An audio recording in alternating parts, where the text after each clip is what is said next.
Thanks for tuning in to Corcelli's morning market update. S&P is up 0.4% to 2178 this morning. We have crude oil right now down.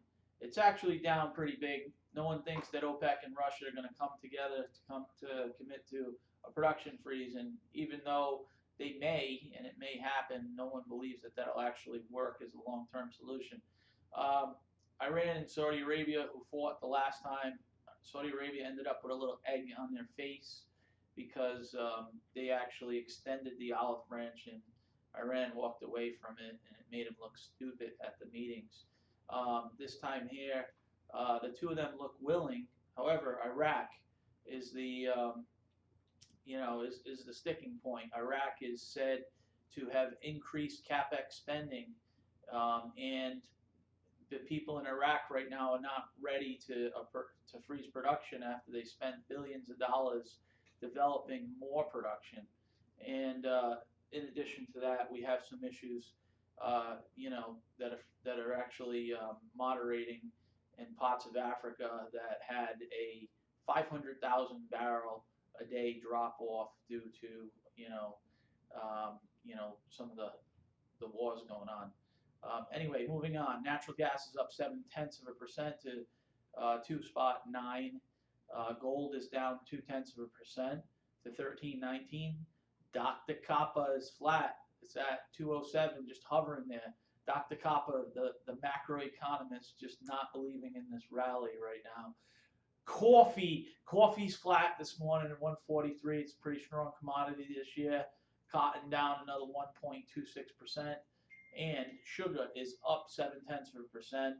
Moving along to equity. Equity indexes in Europe they're flat today. They've fallen flat on their faces. Everything except for the FTSE and Switzerland. They're down 1.1% in Italy, all the way to let's say up 0.3% in London. Moving along to bonds. Let's see what the bond market is doing. The bond market is getting a bid in North America, and it is selling off in Europe, selling off in Asia. We didn't deal with equities in Asia. Japan last night indicated there's going to be further easing from a monetary stimulus policy. How much more can the Japanese ease?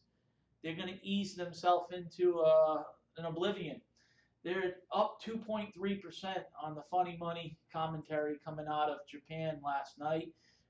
Shanghai Composite was flat last night. Moving forward to the top news out this morning. S&P approaches high on consumer spending data.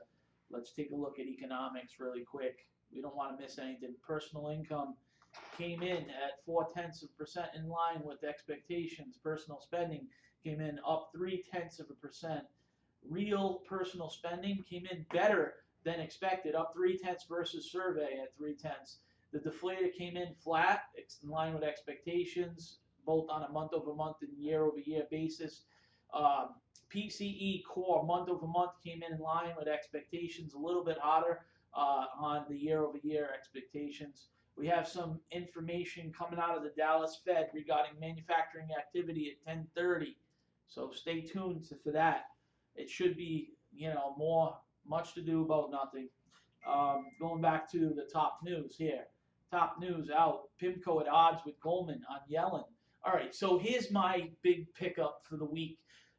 We had this thing at Jackson Hole. We got a bunch of central bankers together. They're all looking at each other saying, what the hell is going on? Monetary policy has met its ends. We don't really have much more that we can do. Interest rates are at near zero. We have been flip-flopping back and forth, between Dovish and Hawkish and Dovish and Hawkish. Janet Yellen pivots more than LeBron James and over the last 7 months. I mean, it's been absolutely crazy, the flip-flopping that's going on out of the Federal Reserve. So we have PIMCO and Goldman. I imagine they're going to be talking about that same thing. I don't know, but let's take a peek. Um, PIMCO sees no news in Fed chair's Friday speech. Goldman says comments lift chance of September increase. Now, let's just tune quick to the euro dollar market and see what euro dollars are actually predicting, because who really cares about Goldman or PIMCO? Euro dollars are actually signaling, um, they're actually signaling a rate increase in September. I can tell you that much. Yeah, the lower this line goes right here, the higher the probability is of a shift in interest rates. So the Federal Reserve is definitely looking to increase rates in September. And even though PIMCO and Goldman are at odds, we're just telling you what the market thinks. And not only what the market thinks, but um, September, you increase the rates on, fourth quarter real economic activity, and the whole belief is that the market can shrug off, any of the volatility and use it as a buying opportunity to buy those dips.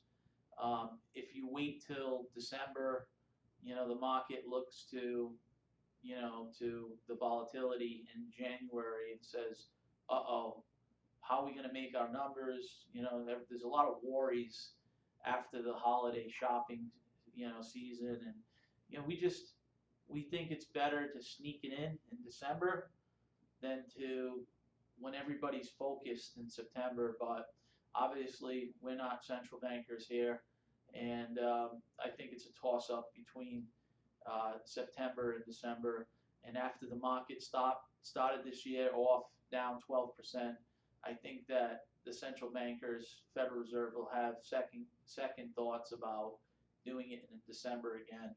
So maybe we'll see some fireworks in the next 22 days, or maybe we won't. Stay tuned for more. Thank you for tuning in to the Macro Show live with Michael Corcelli of Alexander Alternative Capital. We look forward to seeing you soon and talking to you about non-farm payrolls. Ciao.